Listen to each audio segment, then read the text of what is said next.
എനിക്ക് ഒരാഗ്രഹമുണ്ട് വൃന്ദാവനത്ത് പോകണം എന്നുള്ളത്.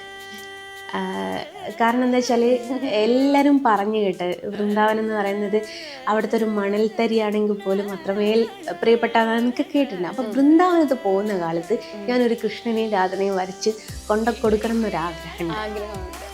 എനിക്ക് ആ വൃന്ദാവനം കാണണം എന്നൊരു എല്ലാവരും ഇങ്ങനെ പറഞ്ഞു കേൾക്കുമ്പോൾ ഒരു കൗതുകം. കാരണം വൃന്ദാവനത്തിൽ ഒരു മണലുണ്ട് പോലും, അത് ഇത്രമേൽ നമ്മൾ എന്താ പറയുക ശരീരത്ത് പറ്റൂല. ഈ സദാ നമ്മൾ നനഞ്ഞാലൊക്കെ മണലൊക്കെ പറ്റും. അത് സത്യമാണോന്നൊന്നും എനിക്കറിയില്ല. ഇനി എന്നെ എയറിൽ കേട്ടാൻ നിൽക്കണ്ട. എൻ്റെ ഉസ്താദ് പഠിപ്പിച്ച കഥയാണോ ഇവര് ഒന്ന് കഴിഞ്ഞ് രണ്ടാമത് ഞാനിങ്ങനെ എനിക്ക് ഒരുപാട് കൃഷ്ണന്റെ കഥകൾ എന്നോട് ഫോട്ടോ മേടിച്ച ആൾക്കാർ പറഞ്ഞു തരും. അപ്പൊ ഇതൊക്കെ ഞാൻ എൻ്റെ ഒരു ഇതിൽ കൗതുകത്തിൽ അങ്ങ് പറഞ്ഞു. അപ്പോൾക്ക് അടുത്ത ആൾക്കാർ വീഡിയോ ചെയ്യും, ഓക്കും മദ്രസേന്ന് ഉസ്താദ് പഠിപ്പിച്ചു കൊടുത്തതാന്നും പറഞ്ഞിട്ട് അങ്ങനത്തെ ഒരു സംഭവം ഉണ്ടായിട്ട്.